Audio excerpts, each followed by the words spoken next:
दोस्तों पिछले एक हफ्ते से इजराइल और फिलिस्तीन के बीच लगातार हिंसा जारी है। दोनों तरफ से आपस में रॉकेट दागे जा रहे हैं और अलग अलग तरह की हिंसा में हजारों लोगों की मौत हो चुकी है। यहाँ पर पूरी दुनिया में एक ही आशंका बनी हुई है कि कहीं इजराइल और फिलिस्तीन का जो बीच का हिंसा का विवाद है वो कहीं खतरनाक रूप ना ले ले, क्योंकि अलग अलग देश जो है ना वो कुछ तो इजराइल का साथ दे रहे हैं, कुछ देश ऐसे हैं जो कि दोस्तों फिलिस्तीन का साथ दे रहे हैं। और इसी हिंसा के बीच अभी अभी भारत देश ने भी एक बड़ा ऐलान कर दिया है। और यहाँ पर दोस्तों पाकिस्तान से भी बड़ी खबर सामने आ रही है। पाकिस्तान के सांसद ने कहा कि कश्मीर और फिलिस्तीन के लिए परमाणु बम से हमला किया जाए, मतलब परमाणु बम गिरा दिए जाए कश्मीर में और इजराइल के अंतर्गत। आपने भी सोशल मीडिया पर देखा होगा, अलग अलग लोगों ने दोस्तों इजराइल और फिलिस्तीन को लेकर अलग अलग अपने कमेंट्स पेश किए। कुछ लोग इजराइल को सही ठहरा रहे हैं तो कुछ लोग फिलिस्तीन को सही ठहरा रहे हैं। आखिर इन दोनों के बीच माजरा क्या है? आखिर क्यों इन दोनों के बीच एक खून की जंग शुरू हो चुकी है? हजारों बेकसूर लोग मर रहे हैं, दोनों तरफ से रॉकेट दागे जा रहे हैं। दोस्तों यहाँ पर इस वीडियो में समझेंगे कि आखिर हिंसा की जड़ क्या है, कहां से ये हिंसा शुरुआत हुई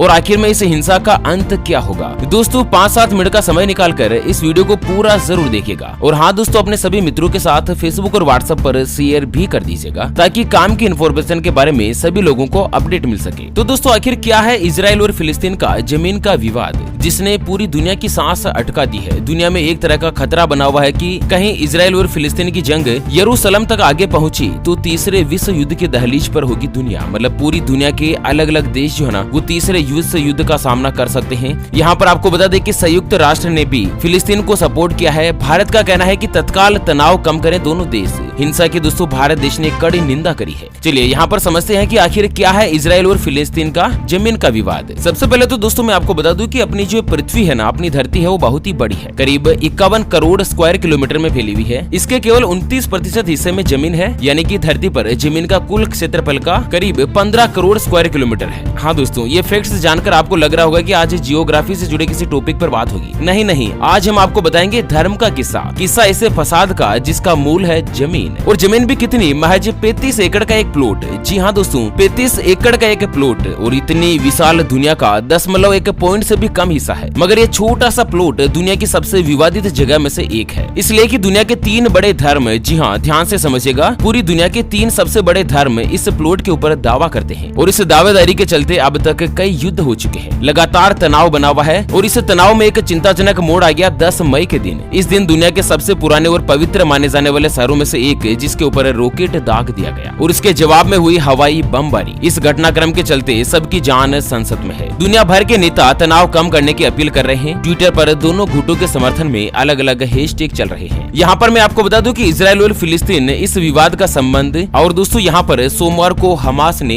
गाजा पट्टी से इजराइल के यरूशलेम के ऊपर 300 से ज्यादा रॉकेट दागे। इस हमले के जवाब में इजराइल की एयरफोर्स ने हमास, जो कि इजराइल इसे अपना आतंकी संगठन मानता है, जिसके 150 से ज्यादा ठिकानों को अपना निशाना बनाया। मतलब दोनों तरफ से दोनों देश आपस में एक दूसरे पर बमबारी कर रहे हैं, रॉकेट दाग रहे हैं। दोस्तों हाल ही में मंगलवार को इजराइल ने हमास के पॉलिटिकल विंग के ऑफिसर पर हमला करते हुए करीब 13 मंजिल की एक बिल्डिंग गिरा दी। और माना जा रहा है कि दोनों देशों के बीच इस जंग की शुरुआत रविवार 9 मई 2021 को हुई थी, किंतु इस विवाद का संबंध करीब 73 साल पुराना है। दोस्तों रमजान महीने के आखिरी शुक्रवार के मौके पर यरूशलेम की मस्जिद अल अक्सा में भारी तादाद में नमाज पढ़ने के लिए मुस्लिम इकट्ठा हुए थे। इस मस्जिद को इस्लाम में तीसरी सबसे पाक जगह माना जाता है, मतलब इस्लाम की सबसे पवित्र तीसरी जगह दोस्तों इस अल अक्सा मस्जिद को माना जाता है। नमाज के बाद मौजूदा मुस्लिम ने शेख जर्राह को खाली करवाने के विरोध में प्रदर्शन करना शुरू किया, लेकिन शांतिपूर्वक शुरू हुआ था। ये जो प्रदर्शन है ना वो दोस्तों हिंसक हो गया। फिलिस्तीनियों के द्वारा इजराइल पुलिस के ऊपर पथराव और पुलिस के द्वारा आंसू गैस के गोले छोड़े गए। लेकिन असली विवाद कब शुरू हुआ? जब मस्जिद में हैंड ग्रेनेड फेंके गए। मतलब दोस्तों हाथ से फेंके जाने वाला एक ऐसा बम होता है जो कि मस्जिद में फेंक दिया गया। और विवाद इतना ज्यादा बढ़ चुका है कि दोस्तों शहर की बहुत सारी दुकानों को जला दिया गया। और दोस्तों एक दूसरे देश की जो पुलिस बल है, सेना है, वो दूसरे देशों के मतलब कि अपने विरोधी देश के लोगों पर देखते ही हमला कर रहे हैं। तो विवाद बहुत ही ज्यादा बढ़ चुका है। और इसी बीच पाकिस्तान से बड़ी खबर आ रही है कि कश्मीर और फिलिस्तीन के लिए है परमाणु बम। मौलाना सांसद ने कहा गिरा दो। दरअसल फिलिस्तीन और गाजा पट्टी पर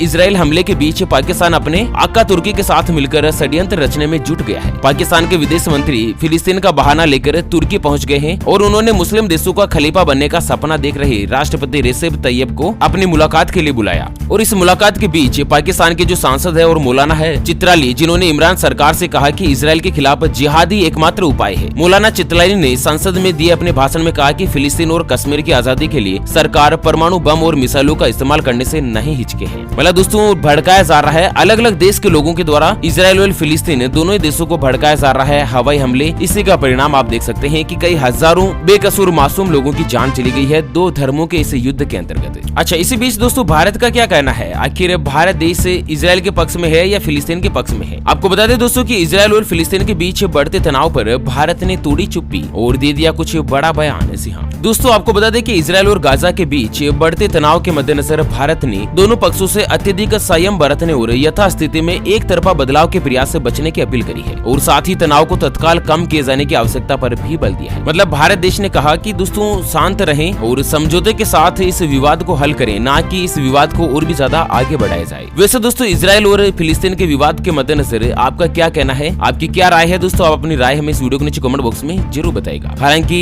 विद्वान ये भी कयास लगा रहे हैं कि अगर ये जो जंग है ना वो ज्यादा दिन चली तो दोस्तों तीसरे विश्व युद्ध की स्थिति भी पैदा हो सकती है। इतिहास में आपने पहला विश्व युद्ध और दूसरा विश्व युद्ध यानी कि वर्ल्ड वार के बारे में तो सुना ही होगा, जो कि लाखों बेकसूर लोगों की जान ले गया था और तीसरे विश्व युद्ध की स्थिति भी बन सकती है। और दोस्तों पहला और दूसरा विश्व युद्ध तो उस समय हुआ था जब इतना ज्यादा हथियारों का क्रेज नहीं बढ़ा था। अब इतनी ज्यादा तो मिसाइलें बन चुकी है, परमाणु बम बन चुके हैं। तो दोस्तों इस तीसरे विश्व युद्ध में अंजाम यह भी हो सकता है कि पूरी पृथ्वी ही नष्ट हो सकती है। तो दोस्तों शांति और संयम बरतने में सभी लोगों की भलाई है। ओके मित्रों, तो इसी के साथ इस वीडियो को फिलहाल यहीं पर देते हैं विराम। वैसे दोस्तों इसके बारे में आप अपने विचार हमें कमेंट बॉक्स में जरूर बताइएगा। चलिए फिलहाल के लिए यहीं पर विराम देते हैं। बहुत जल्द दोबारा से होंगे हाजिर एक और नई और ताजा तरीन ब्रेकिंग न्यूज हेडलाइंस के साथ। तब तक के लिए जय हिंद, जय भारत, वंदे मातरम।